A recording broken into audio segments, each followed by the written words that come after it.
Hello dear students, स्वागत है आप सभी का माइंड पावर कोचिंग क्लासेस में। कॉम्पिटिटिव मैथ नंबर सिस्टम अर्थात संख्या पद्धति में आज हम बात करने वाले हैं घातीय रूप की संख्या में इकाई का अंक ज्ञात करना। देखिए, हम सभी जानते हैं, छोटी ही क्लासों से हमें सिखाया जाता है संख्याओं के बारे में कि संख्या चाहे कितने भी अंकों की है, कितनी भी बड़ी है, उस संख्या का इकाई का जो अंक होगा वो 0, 1, 2, 3, 4, 5, 6, 7, 8, 9 इन्हीं 10 अंकों में से कोई एक होगा। अगर कोई संख्या है हमारे पास, उस संख्या की कोई घात है, तो वो घात बड़ी भी हो सकती है, छोटी भी हो सकती है, संख्या छोटी भी हो सकती है और संख्या भी बड़ी हो सकती है। तो इस स्थिति में हम 2 से 10 तक, 20 तक, 50 तक, 30 तक, 40 तक हम वर्गों को और घनों को याद कर सकते हैं। लेकिन संख्याएं अगर ज्यादा अंकों की हैं और उसका घातांक भी 10, 20, 50 से ज्यादा होता है, तो ऐसी संख्याओं के घातांक को जो मान निकल के आएगा उसे हम कंठस्थ याद नहीं कर पाते और इस स्थिति में हमें पता नहीं होता कि किसी भी घातीय वाली संख्या का जो मान होगा वो कितना निकल के आएगा। तो हम यहां पर चर्चा करेंगे कि कोई संख्या अगर हमारे पास x आधार की है और इसका घात n होता है, तो x पावर n का जो वैल्यू निकल के आएगा, जो मान निकल के आएगा, उस मान में इकाई का अंक क्या होगा। इस स्थिति में हम ध्यान देते हैं 1 power n, 2 power n, 3 power n, 4 power n, 5 power n, 6 power n, 7 power n, 8 power n, 9 power n and last 10 power n। 1 से लेकर 10 तक की संख्याओं में हमारे पास मान लीजिए ये सभी इकाई के अंक हैं और इनका कोई घातांक है जिसे हमने n रूप में पूर्ण संख्या माना है। यहां पर हमें इन संख्याओं में या कई अंकों की बड़ी बड़ी संख्याओं में इकाई अंक ज्ञात करने के लिए कुछ नियमों को जानना होता है।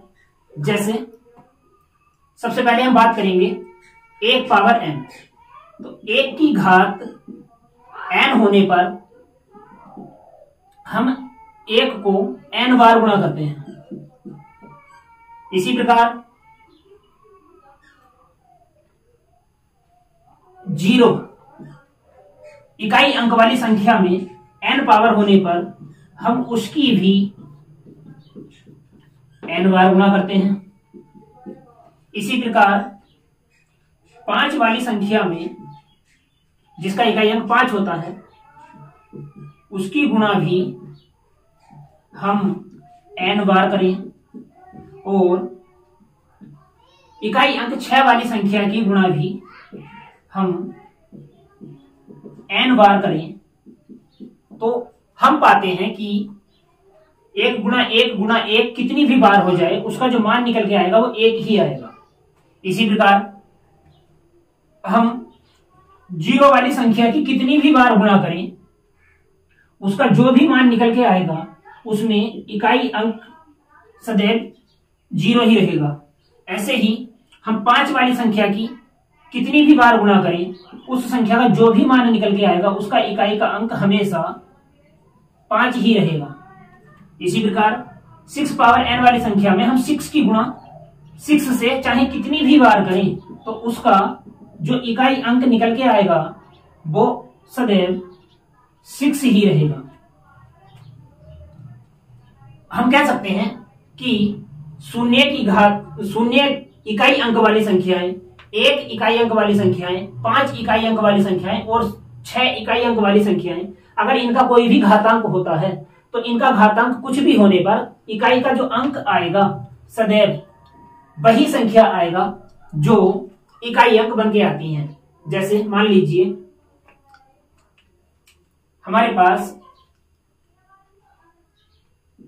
21 की घात 2 है, तो यहां पर 21 में जो इकाई का अंक है वो 1 है। अगर हम इसका वर्ग करते हैं तो इसका वर्ग निकल के हमें 441 प्राप्त होता है, तो यहां पर 441 का जो मान है उसमें इकाई का अंक 1 है। इसी प्रकार यहां अगर हम 10 की घात 2 ले लें तो 10 की घात 2 का जो मान निकल के आएगा वो होता है 100, और 100 में इकाई का अंक होता है 0। यहां पर 10 का इकाई अंक भी 0 था, 10 की घात 2 होने पर जो मान प्राप्त हुआ 100, 100 का इकाई अंक भी 0 है। ऐसे ही अगर हम 15 की घात 2 करें तो यहां पर जो 15 के वर्ग का मान होता है वो 225 होगा, और यहां पर 15 का इकाई अंक भी 5 था, 225 में इकाई अंक भी 5 है। वैसे ही अगर हम 16 की घात 2 करें तो 16 के वर्ग का जो मान आता है 256, इसमें भी इकाई का अंक 6 ही है। तो हम कह सकते हैं कि 1 इकाई अंक वाली संख्या का जो मान आएगा उसका इकाई का अंक भी 1 होगा, 5 इकाई अंक वाली संख्या का जो मान आएगा उसका इकाई अंक भी 5 होगा, 6 इकाई अंक वाली संख्या का जो मान आएगा उसका इकाई अंक भी 6 होगा, और 0 इकाई अंक वाली संख्या का जो घातांकीय मान निकल कर आएगा उसका इकाई अंक भी 0 ही होगा। अब बात करते हैं इन्हीं में से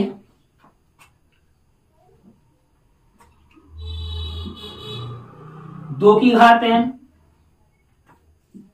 4 की घात n और 8 की घात n को लेकर। इनकी घात में केवल 4 को रखकर ध्यान देते हैं तो हमें पता चलता है कि 2 की घात 4 करते हैं तो इसका जो मान निकल के आएगा 16, और 4 की घात 4 करने पर जो मान निकल के आएगा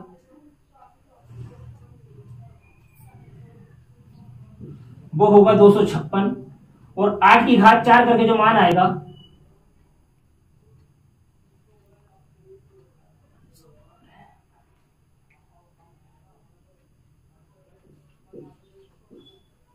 चार 4096।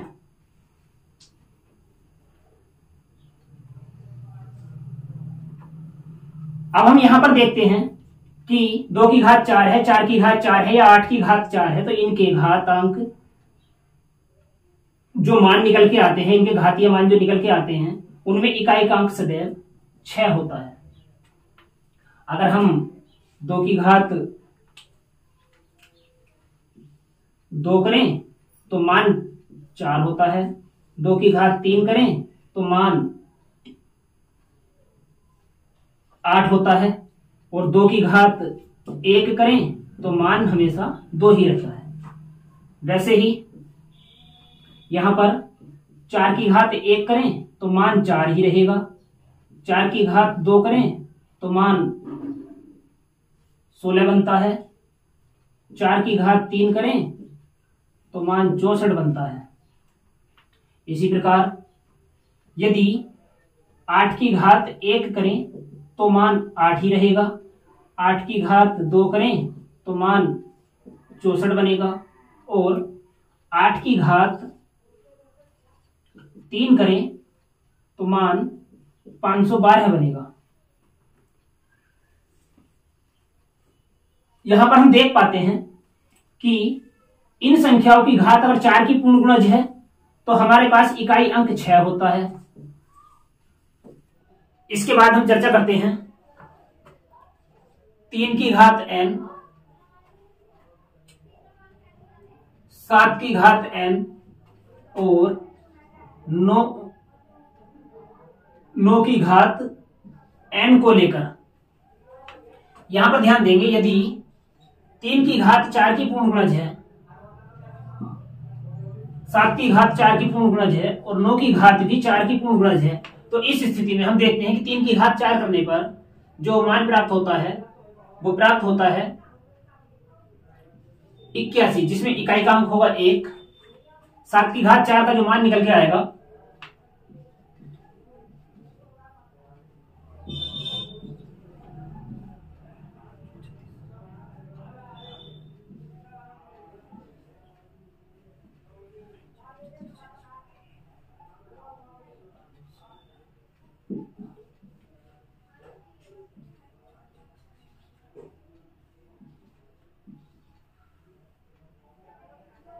7 की घात 4 का मान निकल के आता है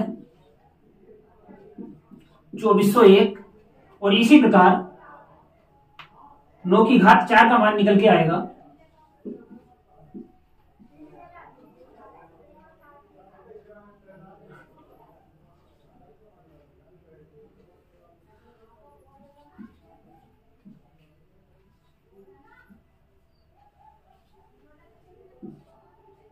6561। तो हम यहां पर देख पाते हैं कि 3 की घात 4 होने पर भी जो मान आया है 81, उसमें इकाई का अंक 1 है। 7 की घात 4 में जो मान आया है 2401, उसमें भी इकाई का अंक 1 है। और 9 की घात 4 में जो मान आया है 6561, उसमें भी इकाई का अंक 1 है।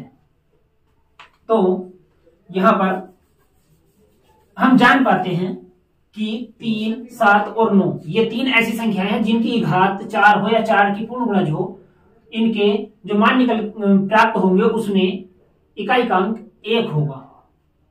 यदि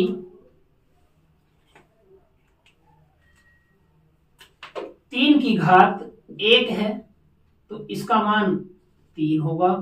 3 की घात 2 है तो इसका मान 9 होगा। 3 की घात 3 है तो इसका मान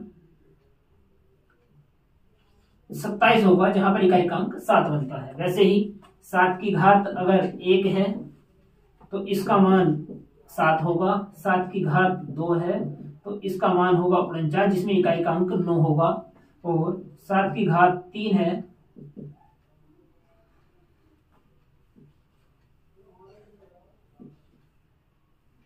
तो इसका मान 343 होगा, जिसमें इकाई का अंक 3 है।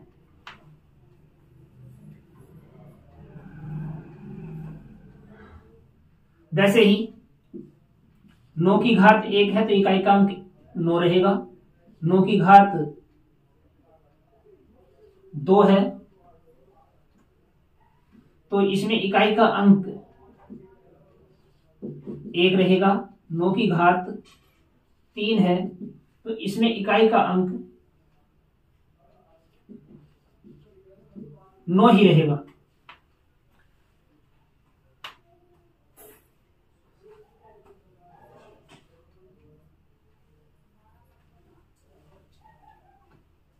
इस प्रकार हम जान पाते हैं कि किसी भी संख्या में 0 से 9 तक के अंक यदि इकाई के रूप में उपस्थित हैं तो किस इकाई के अंक का घातांकीय मान